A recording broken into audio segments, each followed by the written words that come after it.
Kapri karo Mimin karo Elisa sisan dijak ngadeg dijak seneng-seneng suka parisuka karo jajan ning warung pojok. Yo ya monggo dados Mas.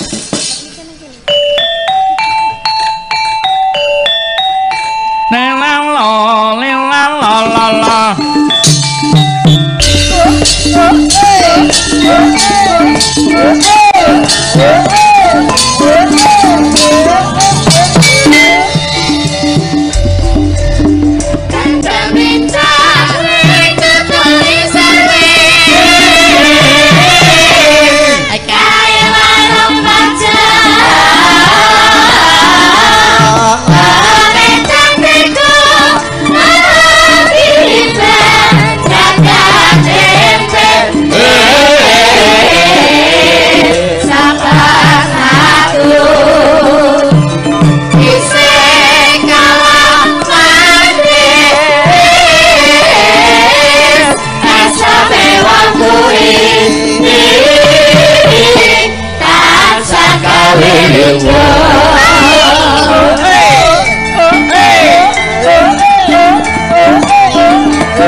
Kapri Mimin Melisa.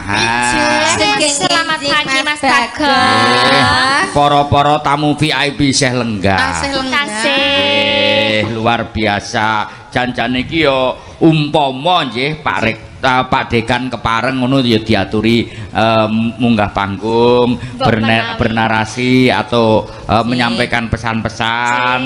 Terus nek goro-goro ngene kan mung kari mirunggan. Nggih kan santai nggih Pak. Santai laras-larasan. Mboten semua ngoten nggih. Nggih, wis cara ritmenya wis berkurang sithik gitu. Rada angleh nek cara-carane wong dhisik. Ngaten nggih. Tidak mengurangi rasa hormat Bapak Dekan. Menawi kepareng mbok kersa tindak panggung. Dipun derekaken sinten monggo piyambakan monggo dijemput Elisa boleh. Ngaten nggih. Kepareng nggih Pak. Oh mboten. Mboten. Atau Pak Bambang sah. Oh Pak Bambang. Pak Bambang kersa. Oh mboten. Pak Bambang nanggap mawon. Oh Pak Bambang nanggap mawon. Saling mau Bu, Pak Dekan dipun ngendikan kalian Pak Bambang, aku ya sok tak wayangan dhewe ning omah ya Mbak Mimi nggih kalian lain sembah nuwun Bapak nggih mboten kudu anu ya mboten napa-napa Bapak ngoten niku ya wong jenenge wong dana weweh niku kan pernah to ana sing maringi dhuwit langsung ana sing kani nanggap ana sing ngekeki pegawean lan sak piturute lho ngono ki to ego partikel niku kan nggih sak meneh paribasan ya paribasan driyah lah atur sembah nuwun Pak Bambang lan sedaya pangarsa wonten ing Fakultas Kedokteran Hewan ngantos sak yaketen tesih nenggani. Pak Bu Bambang. Bu Bambang itu lho Lek, kita harus mencontoh Ibu Bambang. Apa nih? Sinaosa pun sepuh tapi tetap energi lah. Semangat sedikit pun. Selalu ada energi positif nanti lho Bu. Dadi kula ajeng lokro ajeng ngresulang tuh. Ya ampun, Bu Bambang atasnya piyayi. Pariwisata lenggah ning dalem tanda tangannya duit wis brubul kasarane ya. Lah kok kowe jak nyatane nenggoni awake dhewe support tak kok awake dhewe sing disupport malah arep nglokro disula menika jenenge menika cambuk secara halus lho. Cambuk secara halus ki ora kudu disengeni utawa mboten. Contoh ingkang sae menika ora sampun dados tepo tulodo ta kene. Nggih. Pak Guntur ugi tasih lenggas kalian Ibu. Nggih kan tasih kepareng ampun matur nuwun kabeh. Bu Susi PW nggih tasih lenggas. Lah kuwi yo kan anu apa kuwi kan aja nganti aku lirak-lirik masalahnya. Oh, kira. Aku kelingan no, anu apa pertama kali Bu Susi ngetutke aku. Nggih. Kuwi Desember 2014. Gara-garane Lara-larae kok saged ndereke Neng Kebumen, neng Kebumen. Iya. Ten Kebumen panjenengan Karena mendapat laporan yang tidak akurat. Nah, lajeng angger ringgitan sakniki Bu Susi derek. Iya. Apa ya arep terjerembab di lembah yang sama? Ora kayak dhisik iki ora Mboten to, ora. Wong terus terklarifikasi dengan baik. Oh, Nggih nuwun nek kula nggih pitados mosok Pak Mul ngantek ngono kan ya ora mungkin. Ya ora mungkin Pak Mul, ora mungkin no Ora pamane. mungkin selingkuh ya ora mungkin. Ora mungkin no Pak Mul, aku ngerti hariane Pak Mul kok. Wong aku tau ngeterke tuku pindho ya ini. Telek. Tau tak terke, lah ngendi to men mriko aku ngono kuwi. Nek selingkuh ora ngeterke pindho aku, seksine aku. Walah. Nggih. Lho ngeterke nggone niki lho papat nggih ngeten Pak. Nek rani ndak iki kan yo ora masalah. Lho kalau seniman kudu ngerti peta lokasi, mboten Ndek Elisa. Betul. Oh, kono ki wilayah rawan. Oh, kono wilayah rentan. Oh, kono wilayah sing kudu tetep ijek disupport, aja dibiarkan, tapi disupport untuk pembenahan. Ngono kudu ngerti peta lokasi ra ngoten to, Pak? Kok dene kono ketrucut tak ya wis pribadi. Terus kali cewek-cewek. Meso mlayune rono meneh. Yo ngaturaken panglipur nggih. Elisa, bawa apa sah? Aku bawa tadi kayaknya kan ada yang minta imbang ono katresnanku, mending itu aja ya. Oh, Tapi tak bawani nggih. pangkur Semarangan aja ya Pak. Bawane pangkur Ora Semarangan. kena ngrusoi nek pangkur Semarang. Lah piye kok ora kena kenapa? Lho niki ra anu to. Larase niku medhit ibarate Ya. kaya wong ajeng bayi ngoten lho nika. Laras iki 3 oktav. 3 oktav. Nganti tekan 5 cilik. Nek Lah pas iya. fisike pas Nggih. mboten tek kuat tak ngeten iki mboten wani. Iya. Cara anu maratuwa wingit, lagu niki wingit. Nek cara engko mimin engko ndak terus anu prematur. Ngeten. Tapi aku mbiyen sinaune karo ini kok. Oh. Gurumu kuwi. Oh. Dulu diajari sama Lek Kimen ini. Guru terus ki sekarang guru ki daftar. pancen pinter. Heeh. Guru kuwi ngertine luwih dhisik timbang murite. Iya. Ning wondene murite engko luwih menjilo, kuwi ya salah satu berkat gurune. Dadi aku ora runtik nek kowe luwih pinter saka aku. Jangan Nak. tahu Salah satu sombong. keberhasilan guru Nggih. adalah meminterkan putra anak didiknya. Dadi nek kowe luwih Iya. pinter aku ora bakal sutek, ora bakal runtik atiku no. Oh, iya. ngono kuwi. Benjang Pinter sapi. Elisa mergo pintere sang Dwijo. Wijo. Wah, iya. Umpama saiki Kamu dong- menungso kok Pak sesuk sapi arep iya. mendo apa pitik nek arep diajari nyanyi Lek Kimen nggih saged niki. Oh, iya. Di ahlinya. Maksudnya ngene lho, mbok menawa nek saiki do, ra mungkin. Mbok menawa saiki suaraku luwih elek timbang kowe. Ning secara teoritis ra aku wis menang luwih menang Wes ajari kowe. zaman biyen wis tau apik pada zamannya. Pada masanya aku wis tau menjilo. Jadi saiki terus Ya udah. yo Monggo, pangkur Elisa. Semarangan yo tingkat kesulitannya sangat tinggi ini yo ya Mingkar mingkurengu koro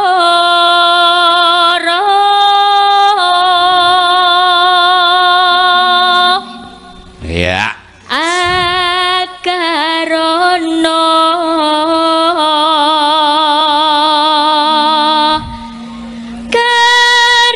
karenan marti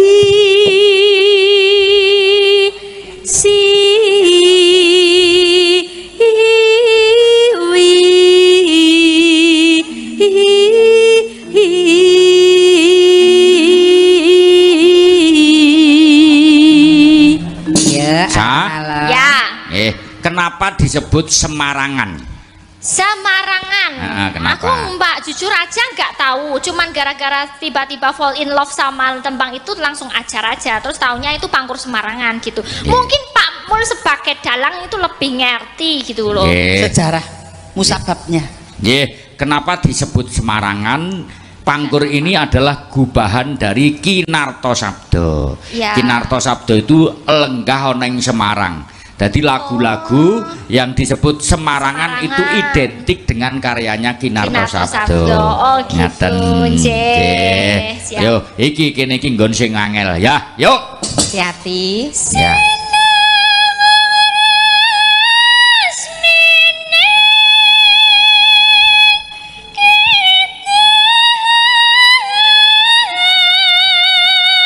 Munggah meneh.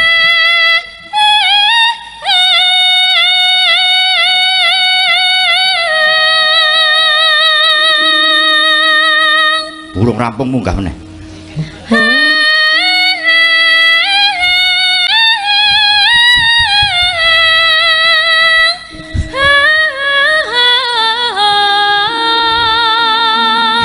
Selamat. Ngapa Terima kasih ya Bu Dwijoku yang membuat aku bisa seperti ini. Matur sembah nuwun sanget. Sing Mergo nyuwara panjenengan. kowe ora terharu ngono ki men. sing nyuwara kowe sing geter atiku wong Weh. ayu. Ya Iki kula pun ITW Mergo indah neng gurune ngantek lho. kowe iki mau gagal, kredibilitasku sebagai sang Dwijo hancur malam ini. Dhisik kowe sing ngajari kono to. Lek gemen. Lah iya, mbok gurune iki mesti luwih apik to. Meneh contoh. Iya, sing ngajari itu. Contoh. Iyalah. Kan dicontoni dulu. Iya, sinambung. Satu part aja, satu part kecil dibagi. Sinu Kuwi piye sing nggon mesti Ya nggon mau no sing sinambung resmine sinawang kidung. resmine kidung. Ya, ya coba. Ya. Kredibilitas Dwijoku lho iki. Kredit macimu ayo ditokke. Sinawang ras mining kita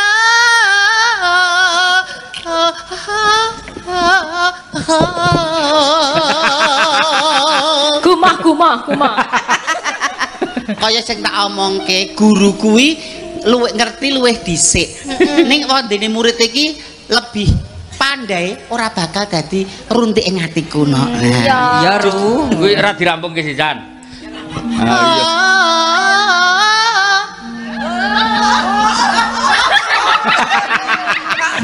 Kok cekak kok malah oh.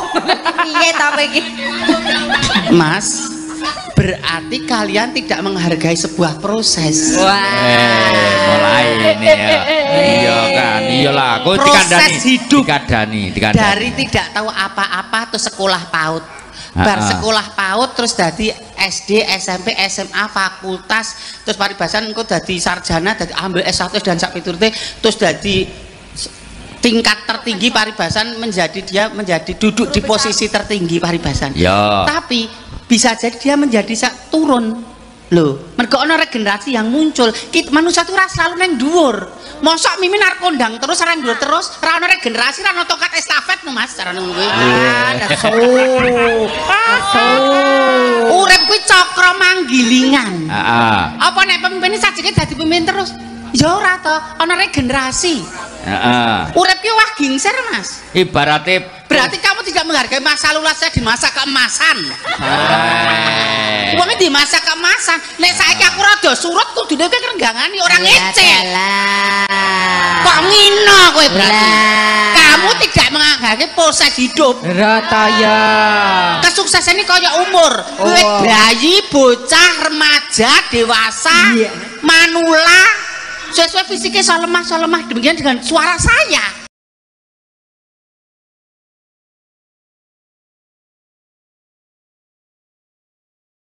Harus belajar tentang Besok jadi ditiko. hidup men. Ndak banget. Saiki dong ngece ora ana sing bela Dedek. Iya. sing gendar no. Maksudnya ngene iki hidup iki tidak selalu seperti itu. Biasanya pada kondisi kamu sedang galau, sedang sedih, sing menenangkan kan sing gendar. Sing gendar menika guru ya. Guru. Nggih. Soale guru ki digugulan ditiru. Tur nyon sewu guru ki biasanya nyon sewu berbagai karakter anak macam-macam. Jadi tawon madu ngisep sekar. Dadi guru mesti akeh le sabar. Oh iya.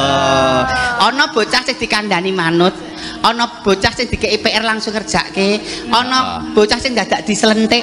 Lho, ngono ki werna-werna tatarane. Do puding apa ora omongan ki tatarane kelas A, grade-nya atas omongan iki.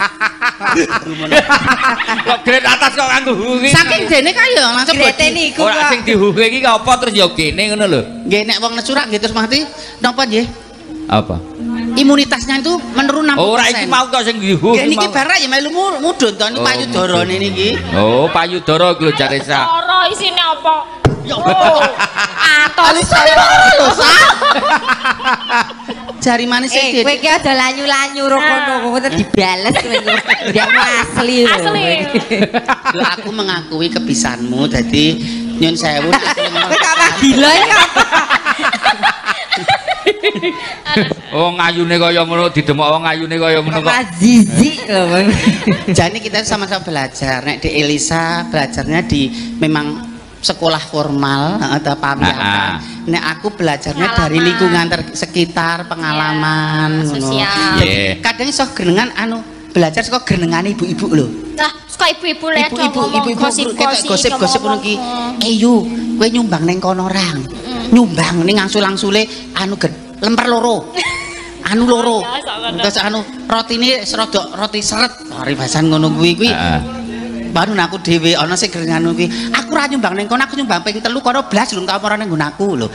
Oh berarti itu kita harus belajar ilmu ikhlas. Uang iki timbangane njaluk, luwung menehi. Uang iki timbangane tangan di bawah. Lah nggih, tangan di bawah lebih baik tangan di atas. Uang iki timbangane ditiliki, luwung niliki. Iya.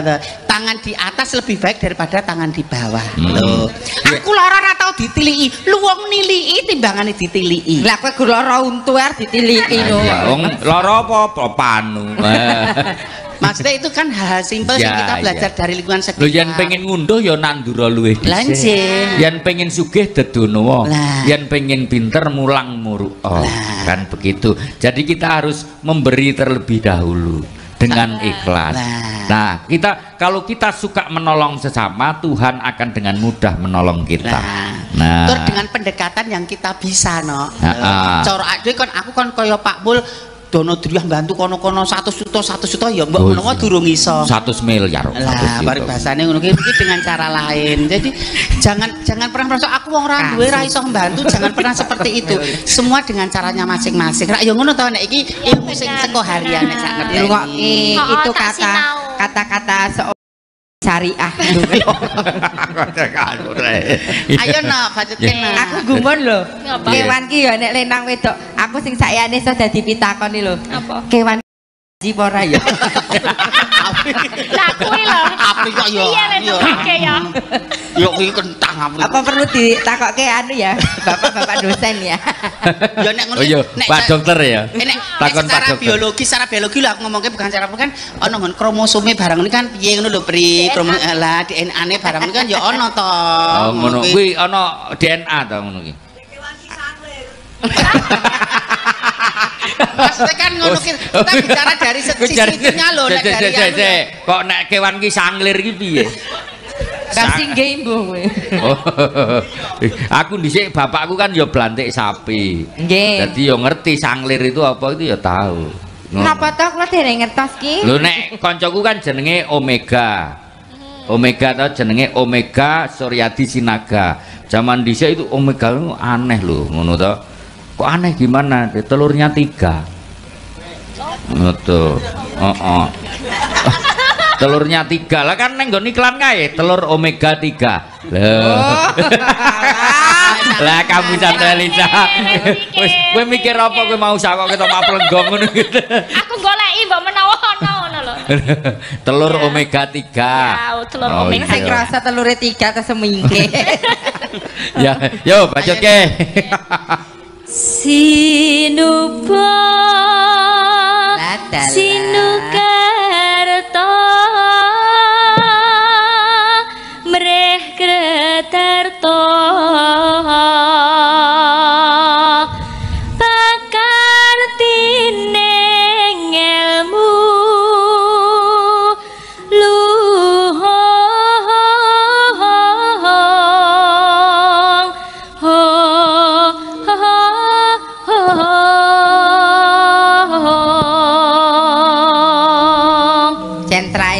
iki anu kok ledek gawan yoga. Ngolah. Seragame padha. Ya kuwi barang kuwi to. Lho Bri, ngene iki pendekatan memanusiakan manusia. Piye tegese? Dadi iki nyon sewu nyambut gawe dibayar ki mesti kudu ning ada hal-hal lain sing kudu diperhatikan. Apa kuwi? Mas mau tindak sareng sinten? Berangkat dengan siapa? Ngono ki kon lah garwane pripun sehat to Mas? Hal seperti itu, pertanyaan seperti itu gedhekke atine. Oh, aku dimanusiakan. Lho. Lah kok kowe kan ora, aku ora mbok takoki mangkat karo sapa. Lah wong kowe blayang terus kok dadak mangkat karo sapa? Wong kok nampiran kok dadak ditekokke. Nek wong lugu kok wedok kaya aku iki mung siji kok. Siji ning Jogja, siji ning Klaten, siji ning Sleman ngono ki. Aku lho mangkat rupane cah-cah. Lah iya. Apa resmi dinikah ya, Nok? Ya sesuk lagi iki lagi nikah sego. Oh alah. Nikah desa ngono kae to sego pindang. Iya. Marak aku ya urung wani kok, Bri. Lah ngapa? Lah karirku jek kaya ngene. Oh iya. Lagi moncer-moncer ya. Dan aku niki ya aku bukan takut tidak kebagian rezeki ya, tapi tetep pengaruh to. Pokoknya aku ndek bojo, biasanya aku dipethuk sing kendang, sesuk wah mimine ndek bojoe wegah metuk. Ngono ki ya kan hal-hal seperti kita pikirkan, heeh. Lah gek calon bojomu ki ya wong. Uduk Banaspati, Mbak. Ya wong kok. Jenenge wong ya gak wong. Omongane iki lho, Mas ngono ki. Hal seperti itu kan pasti ada. Dadi nesu wae ya. Saiki penyanyi mangkat dhewe karo penyanyi diterke bojone iki wong ngejak ya beda lho. Walaupun kita tidak akan takut bahwa rezeki tidak pernah salah. Ning kaya ngene kasus nyatane ana. Mula aku nang wayang iki kan aku ndek demenan tukang son. Dadi nek sone payu mesti aku katut. Lho Ora ngono. Marketingku ngono kok. Mergane potensiomu gede. Ayo nak bacotken nak. Potensi yo. Kang tumrap neng tanah Jawa. Kang tumrap neng tanah Jawa.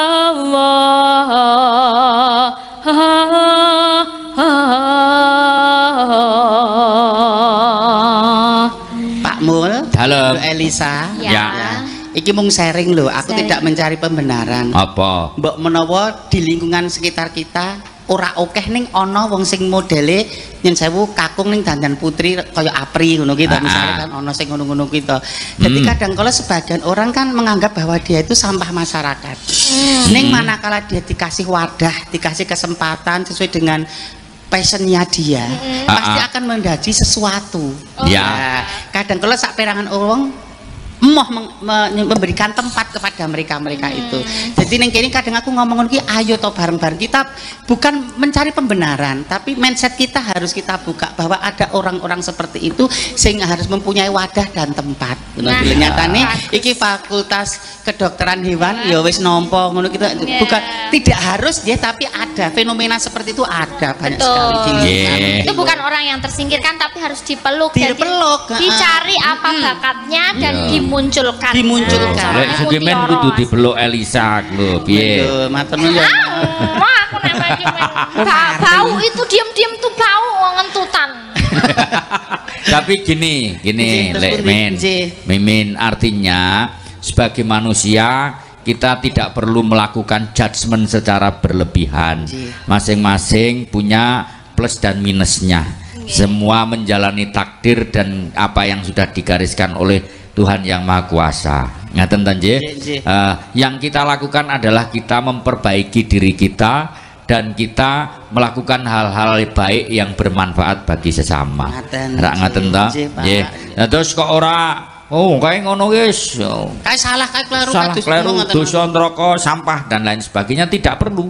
Ya, sing diperbaiki itu diri kita masing-masing saja, dan tidak perlu melakukan judgement secara berlebihan terhadap orang lain. Kau sing tak aturke iki mau. Yang menentukan surga neraka itu adalah Gusti duwe surga karo sing duwe neraka. Menungso kok ngurusi surga neraka ki apa panitia apa piye Ayo nak bacakin kayak gocekan. Agama agemeng aji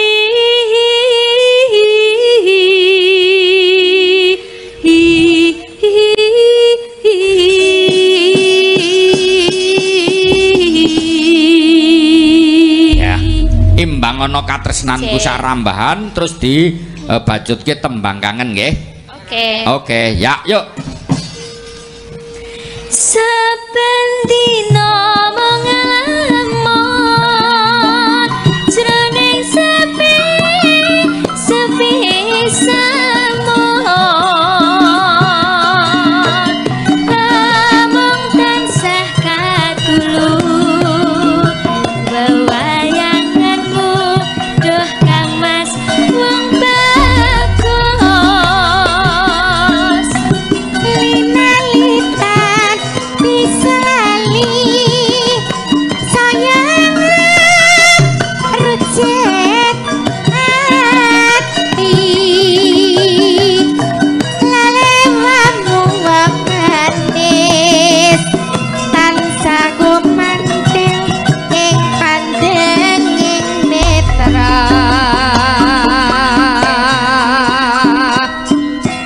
apa tega sira kang citra ing janji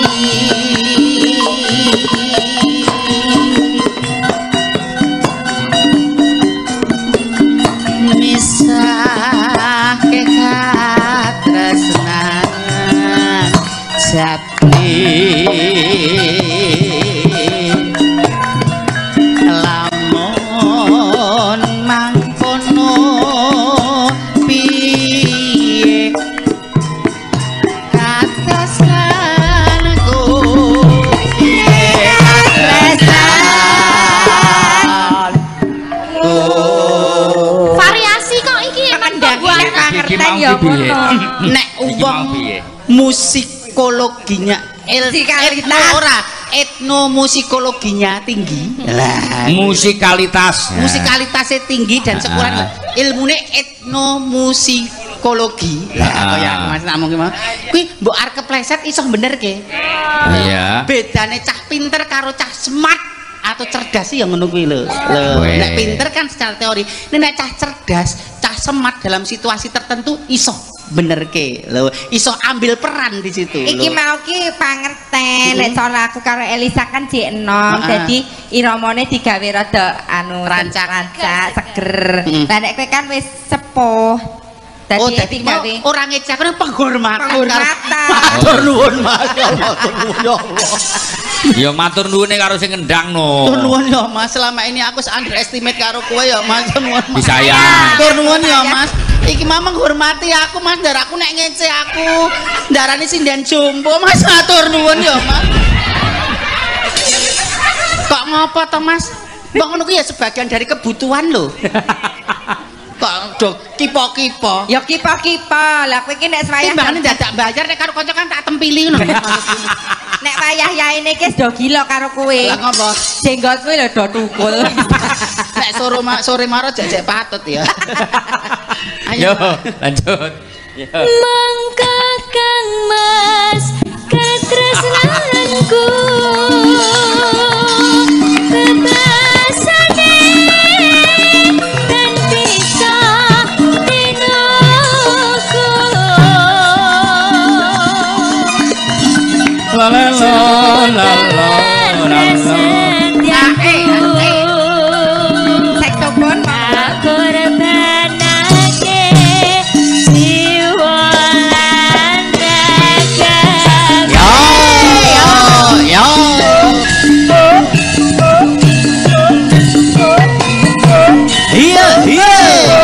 iya semangat Delisa doa pri lalu totalitas nek kimen lho iki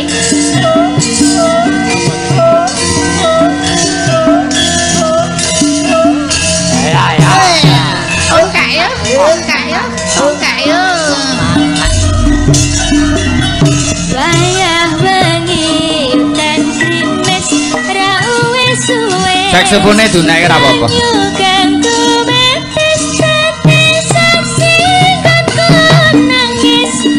wong sing tak tresnani teko ninggalake aku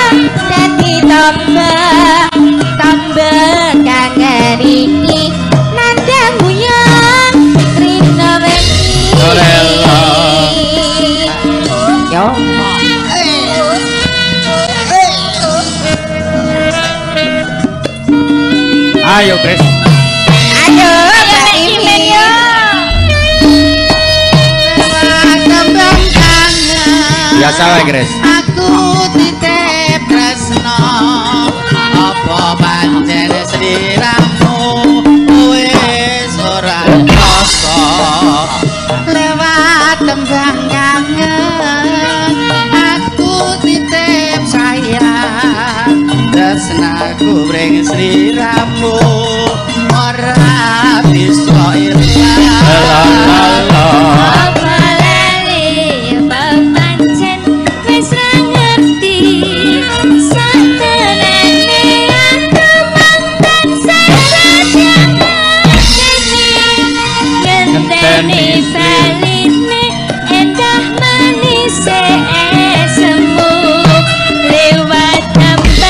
Memanikmu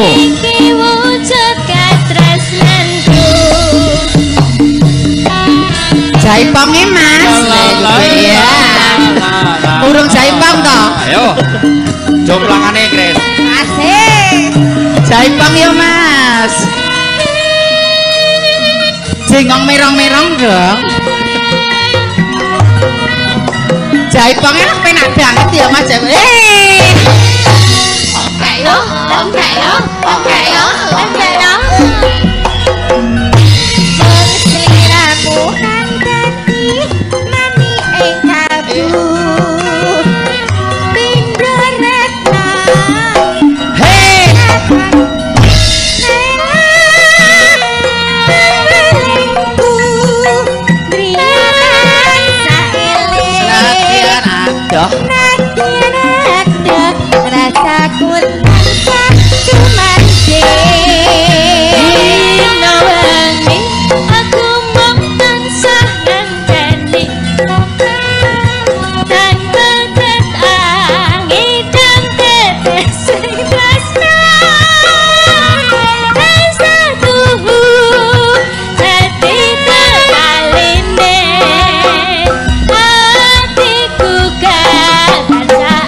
jan komplit wiwit saka Pangkur Semarangan ya Ca. Terus imbang ana katresnan. Imbang ana katresnan. Tembang kangen iki sing ngripta sapa? Tembang kangen itu Kisun Gondrong bukan? Oh, Kisun Gondrong. Iya. Jadi dari generasi ke generasi. Iya. Gitu? Iki mau Semarangan Kinarta Sabda. Iya. Terus imbang ana katresnanku Ki Susilo Tengkleng. Terus tembang kangen Kisun Gondrong Jawa Timur. Wedang kuning Ki Pak Darno. Darno siapa? Saking Ngawi. Oh, lek Ngawi ya lek kelek. Iya. Yo kayak mau kenangin ya itu Min. Faktor U ki wis beda-beda. Oh iya. Wedang kuning yen Sri Huning itu Pak Sukron Suwondo. Nggih, nggih. Yo saiki terakhir arep anu ditutup lagu apa? Sinden aja sinden. Sinden ya. Pilihannya pepeling apa liwung? Liwung. Oh, Liwung. Yo, sinden ngadeg kabeh. Liwung. Mergo ya sinden hebat lho. Apa sinten? Putrane Ki Jungkung Darmono. Putune Pak Mujoko Raharjo. Ingkang ripta lelagon napa Pak Mujoko? Ngimpi lho. Ya. Nek sebelah kan sinden saka pedalaman. Pedalaman dalam sumur. Oh, sumur. Nggih, terus nomor 3 dari sini Ngargoyoso Karanganyar. Kan dapipun Kemuning. Oh. Mbak ini Mbak Rapi putra saking Ki Suwito Witoradya dersen Ibu Dewi Marheningsih. Putrane almarhumah Ibu Dewi Marheningsih. Sinden idola. Ya idola. Sindenipun Ki Anom Surata. Menika bakul kembang. Bakul kembang. Niken Hapsari. Saking Boyolali Kota. Boyolali Kota. Iya. Kota Drajitan. Menika Ibu Olivia Sriati Mijil saking Wonosari Kota. Oh iya, Wijil saking Kota Guyangan. Iya, Guyangan Gedang Sari. Tapi beliau itu adalah pahlawan seni dan juga pahlawan keluarga. Pahlawan seni mergo nyatane melek tekan saya ini. Ya. Gegulang ing seni, pahlawan keluarga jerih payahe jane wong wedok iki ora wajib golek duit ning nyatane ngewangi keluarga golek pangan. Nggih, sakniki kula tak cerita ya. Ini belum pernah saya sampaikan. Mergo aku ki ngelem anak buah ki ora patek seneng ngono. Enggak terus njaluk tambah. Ngono. Ora. Salah satu maestro kerawitan saat ini kan Pak Witoradya. Ayahandanya Mbak Rapi. Nah, beliau bilang nek cara saiki nggih sinden terbaik itu salah satunya ya Mbak Olivia Sriati. Kabejan lek mantap ora. Ning nggih ngaten, saya itu nek menemukan talenta-talenta begitu biasanya itu dari first impression. Jadi pertama denger mak nyut gitu ya, itu wah ini luar biasa. Kayak cinta pandangan pertama ngoten nggih kabaripun sih. Jadi Mbak Sriati ini saya pertama kali mendengar suaranya itu wayangane Pak Kesdik siang hari di rumah saya. Nek ora kleru tahun 2001. Nek ora. YouTube Sanggar Cemara wonten niku. Itu pas kemenengan ding. Oh, dereng pojo-pojo dados mantunipun Pak Kesdik. Jaman wonten sih dereng pojo. Masih anu karo Mbak Ruby itu belum bisa nyinden waktu itu. Diajari beliau. Nah, dan itu 2001. Terus ini Mbak Warni. Mbak Warni itu di Pak Mantep belum mendapatkan porsi lebih sebagai talenta yang ini ya, jadi kan ya pirsa toh. Nah, terus kemudian dalang-dalang belum ada yang melirik beliau. Aku krungu pisanan Mbak Warni itu nyindeni Srebek Songo, simpel aja. Wah, iki apik banget, beda karo liyane. Wah, ning endi tak otong-otong. Tak otong-otong dalam arti nek kula mayang isih ajar zaman itu, Mbak Warni selalu ikut. Bahkan Pak Mantep mayang pun Mbak Warni ikut saya. Nah, baru setelah Bu Sri Suwarni sedo, wow, kabeh dalang-dalang pengen ngejak Pak Anom Surata, Pak Warsiono dan lain sebagainya. Nah, di video yang 2004 itu 3 orang idola saya sing nyinden. Bu Sriati, Bu Warni dan Bu Ngatira. Bu Ngatira sudah meninggal tahun lalu. Bu Warni meninggal 2008 dalam usia yang masih muda, 39 tahun. Bu Sriati meninggal seumben nek wis umur 97. Nah, wis mak deg-degan ket mau ta. Wis ngene. Sehat-sehat ya Bu, nyatane isih ilmune kudu ditularke karo adik-adik. Ya Allah lho. Oh, meninggal seumben nek wis umur 97. Kowe gak sing arep nglungsur lek mantap bae. Nglungsur ilmune iki lho maksudnya ditularke kok nglungsur lek mantep iki lho. Kira-kira umur 97 ki nek nyinden piye ya? Paling mboten teknikipun kok des kula sing ngajarke Elisa kan teknikipun. Lagi mengo sithik street. Tapi ini sekedar memberikan masukan ya kepada para di ranah akademis, nggih. Ranah akademis seni kerawitan. Bu Sriati ini tumbuh dari alam. Artinya bakat alam dan tidak teredukasi di pendidikan formal. Bu Sriati juga, Bu Ngatira juga. Ngeten. Nah, di pendidikan formal itu saiki kaya klasiknya kurang. Jadi harus diperkaya dengan mempelajari klasikipun. Ngrungokke Bunga Tirah ki piye, Bu Tukinem ki gimana, Bu Condro kita itu bagaimana, Bu Perenjak bagaimana, itu kudu diperkaya dengan seperti itu. Engko soalnya nek kebacut laris kuwi arep sinau ya wis rada awang-awangan. Gitu, nggih seperti itu. Nah nek wis kebacut laris wis sing neng panggung ya sudah. Ayo gitu sing isih do belajar. Nah, bekalipun kedah kathah. Terus carane mau nyambut gawe amunisine akeh ngono lho. Ora sing saya khawatirkan ki sesuk nek golek pesinden ki angel. Lah nggih, betul. Nah, saiki golek pesinden dienggo kloningan klasik wis lekas angel le marake gitu. Nyindeni lobong budeng-budeng ngono wis jan wes angel ngoten. Napa anu Mas Kentung Sanggar Cemaran kan ngangge gelungang ngoten nggih. Oh iya cocok wis. Jan kaya pirang meter kaine. Nggih, ini sekedar intermezzo sedikit. Lewung ya. Nggih, iki jam 2 ditutup nganggo lewung. Nah, nanti insya Allah jam 3 lebih sedikit sudah anu tutup kaya. Mangga sinden. Ayo mangga Bu, mangga. Bu Niken. Nah, Bu Niken, Mbak Rapi, Nduk Umi, Mbak Siliteng Suryati, Mbak Tia, monggo. Ayo bar dalem ya kudu ngadeg, ayo. Iki mau urung dikenalke malahan sindene nggih. Nggih. Kula kenalke ngoten senjuang. Sudah. Oh ya. Nggih. Oke.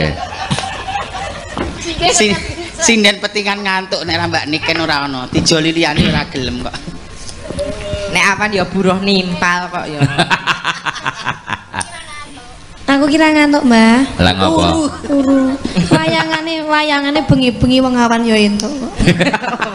Lah kamu baturan wayangan awan ya entuk ya entuk. Nah, oke kan. Ya nek ngantuk ya aja disalahke wong salahe wayangan kok bengi wong bengi wae turu kok.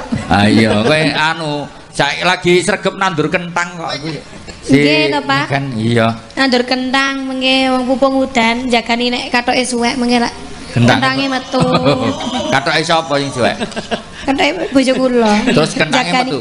Maksudnya jagani ku nek wayah katoke suwek lak kentange metu. Didol kena nggo tuku. Oh. Ora kok katoke suwek terus kentange metu ki mboten le. Kentange awohe kentang kuwi tukul kena didol. Ya le panen kentang kuwi didol nggo tuku kathok.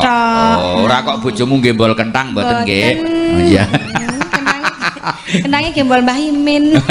Monggo Mbak Tia atau Mik pundi? Nggih. Mbak siapa? Mbak Tia ya? Tia. Cynthia. Oh, Cynthia. Nggih. Oke. Itu tesih SMP, Pak. Tesih SMP. Nggih, sampun manak pindho. SMP Manak Pindu. Monggo Ibu Presiden Sanggar Cemara. Ya. Lewung. Oke. Yuk. Hey.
ngomong delo tambahin no. Hei Karati 2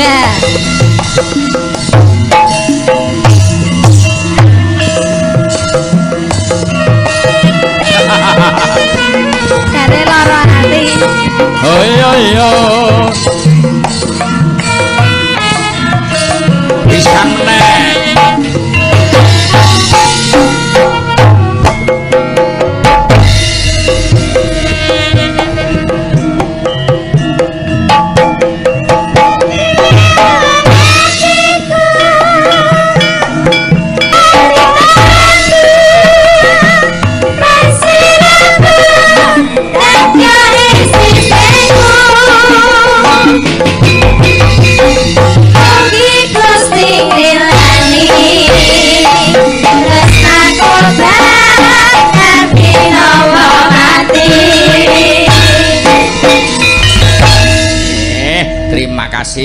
matur nuwun nggih Apri Mimin Elisa nggih jam 2 punjul ora dadi ngapa nggih terima kasih banyak ning yo kok sik sadurunge iki closing gara-gara aku pengen matur ha Padre nggih melu mangayu bagya lan matur sembah nuwun dene bapak-bapak pangarsa wiwit Bapak Dekan, Bapak Wakil Dekan dan seluruh jajaran di Fakultas Kedokteran Hewan UGM iki wayangan maneh ya Gong meru nglestarekake kabudayane dhewe wis sejak 96 muga-muga sesuk-sesuk maneh isya tetep lestari lan Bapak Ibu sekalian pinaringan sehat panjang umur sarta semakin sukses dan barokah ya.